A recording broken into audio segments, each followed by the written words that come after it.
Minimeltdown was in the bath and he was chatting away, and he said, "You know that galleon, the one with the name, with a flowery rose name,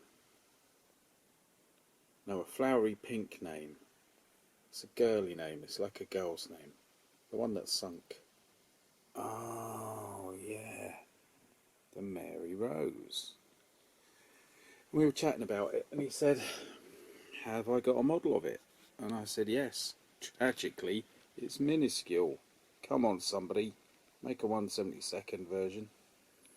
In fact, I've got about 5 of these because I was going cheap in Lidl. So I promised him I'd make this, and it would be built by the time he got up tomorrow. So we got a rush job. In fact, I'm going to build it tonight while watching episodes of The Twilight Zone, the black and white 1960s version. And I'll spray it all brown tomorrow and then see what we can do from there, really. So that's what we're doing.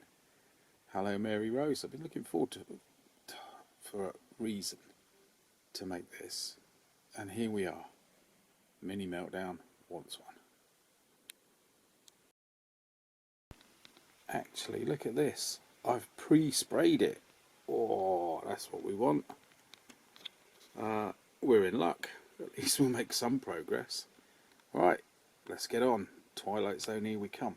Just watch the one with William Shatner. There's a one of a young married couple who go to a diner and find a machine that tells the future. And now we're on to man recounts bizarre events from his youth experienced during a hike in Europe, Series 2, Episode 5. Whoa, here we go.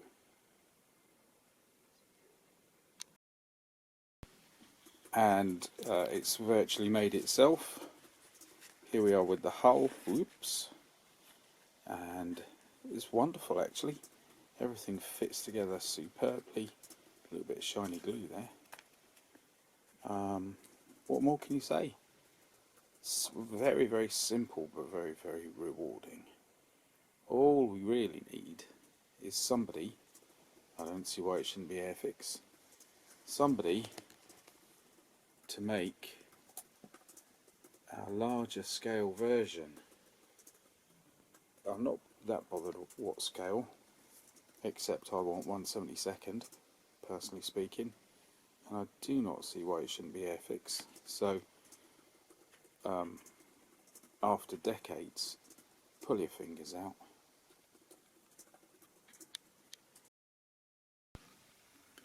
Right, most of the bits were on and a lot of painting. There goes Mrs. Meltdown. What can we say? Don't really know what the top's like because there's no instructions on that, but also I'm working on the principle that this was a significant ship, so the grille over the top of the decks would be iron and probably painted gold. So I've toned down some gold paint because it would look far too vibrant at this distance. The instructions say brown masts, but I've painted them red because I've seen them red in some other illustrations and I like red. And as for that, that's all really. Sails coming along nicely. It is a good fun model. Might talk about that in a different film. I have just played with a bit of wash on that back of the forecastle and here, which is messy because I'm going to cover it in transfer, so I'm not bothered. But like I say, I've got a couple more of these and I might like to do a slightly rougher and ready version, and that suits my concept rather nicely. That wasn't a very good shot. We've got some light there, which means there's a future for these models. And Minimeltdown is now at school, so I've got time. That's the key thing. Yeah. So I think it's sticking the transfers on. That looks horrifying. Now here we are, almost done. I've put all the lovely paintwork on, but obviously not painted because they come as transfers. And I thought, oh, this is going to be a mess. But they go on really quite well. I put them on last night and I woke up this morning to find there's a bubble there. That's disappointing. And there's a red and white dashed line, which I think should be vertical, but it doesn't fit with the green. So instead it just tips over a little, so it's half where it should be and half over the back. Everything else seems to have gone on okay. There are some white bits I need to paint, and you think you should have painted them beforehand. But two things: I have got some really good brushes. A bad workman always blames his tools. A good workman should know when he's got good tools and give credit. But not only that, I don't like it, so I'm probably going to leave it because it's just too much. I'm not a Tudor. I do not resonate with the Tudor period, man. I prefer a century earlier and beyond. My interest kind of grinds to a halt with Henry VIII, an abysmal man and an abysmal time, and it tapers out from there. So I think all this is just a hideous mess, particularly green and white. I mean, ugh. And I know it's Welsh colours, so no offence to the Welsh, but it isn't my kind of colour. And then all the other colours thrown in as well. So it just, to me, it's just too intense. And Minimeltdown wants to see a lot of the woodwork, so he doesn't particularly want it. I might add a white band along there just to complete that strip so it looks balanced. But really, what a shambles. And you know, in credit to the Welsh, they do have a red lion. That's the excellent red lion. What am I on about? Red dragon.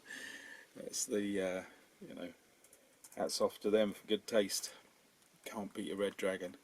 So yeah, minimal paintwork to come. Then I got to tidy the sails up, tidy the masts up. Put the missing mast back on, and then the rudder, and I think it's called the tiller staff or something that comes out there. I'm making that word up. And there is, but actually, despite all my whinging about the colours, it actually looks pretty good. I am colossally surprised. I thought it was going to look just dismal. I think because this is a more modern model, the old galleons that they used to make on this scale or thereabouts, like the Golden Hind, the Mayflower, the Revenge, all of those, they didn't quite look so good, largely because the detail isn't quite as fine. And so things like the masts are really big and really chunky and that kind of thing. And the sails are thick. You know, they're probably half, if you scale it up to the right size, they're probably half a metre thick in, you know, our world. So this might be why this one looks really rather good. Having said that, I have got, I think, all but one of those mini ships, which were, I think, originally made by another company, and Airfix took them over. I'm just working off the top of my head there. I have got all but one. I haven't got the Shannon, I think it is. And I'm really looking forward to making them, because despite my criticism, I think they are wonderful. They are brilliant little models. So we can look forward to those being done at some point. Let's have a look at some illustrations of Tudor warships. Right, what have we got? We've got Tudor Warships 1, Henry VIII's Navy, by Angus Nostam and illustrated by Tony Bryan. Illustrations are quite good. And it is an Osprey New Vanguard, number 141. I was going to show you that, but it's on the cover. Well, here we are. The sinking of the Mary Rose off Portsmouth, 1545. And obviously the Mary Rose has some pretty sturdy first-hand material to work from, as in half the boat. And here we see it with slightly different paintwork. But we have other closer to hand, not closer to hand, closer to the time, illuminations. Bear with me, because I thought I had it and I've lost it. No. Oh, I'm going to have to turn it off. Here we go. Found it. Here we have the Mary Rose as shown in the Anthony Roll by permission. Osprey have got permission from the Masters and Fellows of Magdalen College, Cambridge. And here we see it. Stylised, but probably in many respects pretty accurate. And you can see this appears to be the colour pattern that has been used, and I was looking at that and that's why I thought, yeah, that grille could well be painted gold. And there it is with lots of streamers, pennons, standards, all sorts coming off. No wonder it tipped over. So that's very good, if stylised, evidence for the ship. This book gives you the cutaway naturally, which is, you know, excellent. But there are a few other illustrations that are very handy. This is the Regent and the Marie Le Cordeliere at the Battle of Brest, 1512, and that's the Sovereign, which is very low for the time, very looking ahead to the future in many ways. But this, love this, absolutely enormous, thunderous beast of a ship, the Henry Grace Adieu. People might say Henri, but I don't think the English were by then. People were mocking the English linguistic skills, particularly the way they spoke French, as far back as the 1200s. So we have to consider that we were a bit clumsy as far back as that. So this book gives us some excellent information and some rather nice illustrations. Maybe we'll talk about them another day. But yeah, something good to work from. If only somebody made a larger scale version. Did I say that before?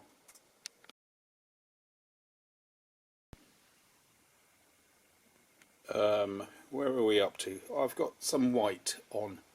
Not all the white that there should be, but some. And I've got the central mast on. And there was a minor problem there in the mini meltdown, or minor meltdown, quite innocently was just handling the ship very gently, and the mast snapped just above the large crow's nest. And that is really not his fault, because I was with him, and it's just the fragility of something on such a minor scale. Ah, somebody's at the door. Delivery, not for me, which just, you know, adds insult to injury. Right, so what we've got is a snapped mast. It brings me back to the older airfix galleons at this kind of scale, where I was saying, yeah, the masts are a bit too big and it's a bit toy-like. Well, obviously for good reason, or with good reason, because really, you know, even when just working on it, I was fearful that the masts would snap. So scale is everything. Therefore, everybody, all of us, I speak for one and all, we demand a bigger scale version of this ship. I'm trying to recruit people into my fantasy world. So yeah, tiny, delicate little thing, which is, you know, beauty in its own right. Where are we up to though? Well, really, I've just got to strengthen the broken bit of mast, then put the sails on that main mast, then stick the rudder on and the tiller. And there's another knock. I'll be back. So anyway, delicate and accurate, or sturdy and robust. I don't actually have a preference. I suppose the accurate is more attractive and works better, but the sturdy just gives you that bit of confidence. So there. Anyway, yes, just got the bits at the back to do. Then I've got to paint all the cannons black again, because I've been handling that quite a lot, particularly in the repair work. And then 2 little flags. Should be there soon, if there are no more interruptions. So, the interruption was a delivery. There were 2 interruptions, 2 deliveries. The first one, I tauntingly suggested was all the fault of Mrs. Meltdown, because it was for her. The second one, though, was for me. And in a strange and synchronistic way, it's relevant, sort of, in an inverse way. This is just space saving because the box is huge, but it's obviously somebody's flogging something and they need the base size. Could have got a knife out and cut it down, but anyway, look what we've got. Oh my god, I had this as a teen, and then I moved to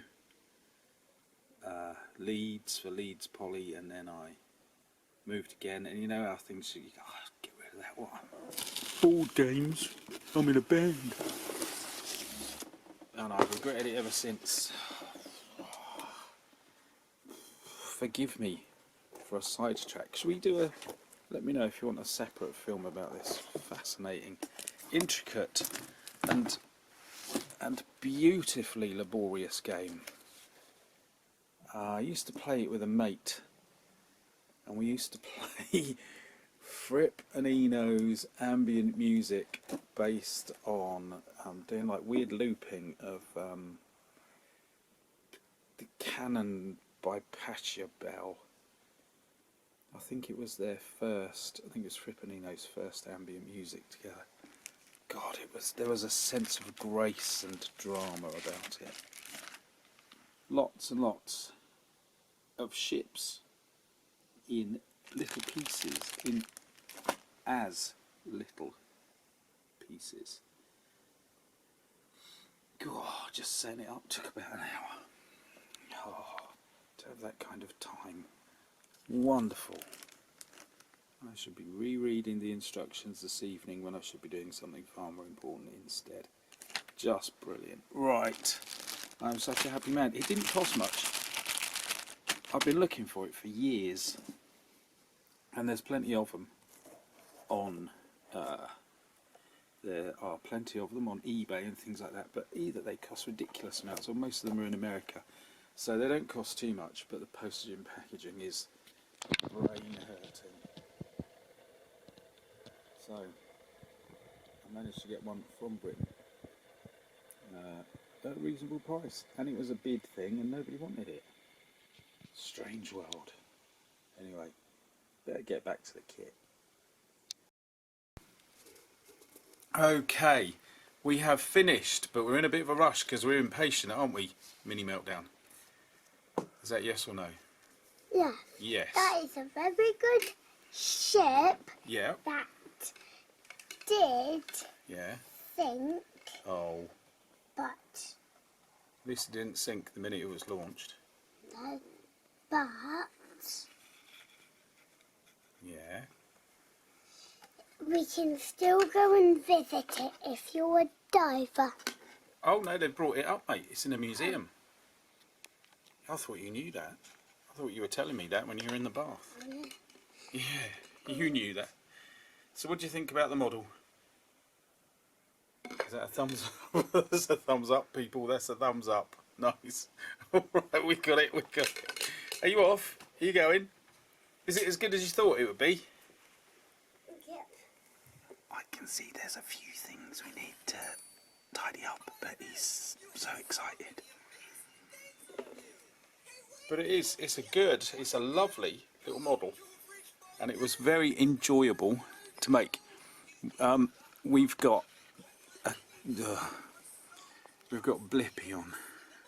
Anyway, yes, there's a little bit of tidying up to do, but there we are. I'm never going to get my hands on it again, I think. And now Mummy's back from Pilates. Hello! Come on up. Right. So there we are, a sample of the chaos that we live in.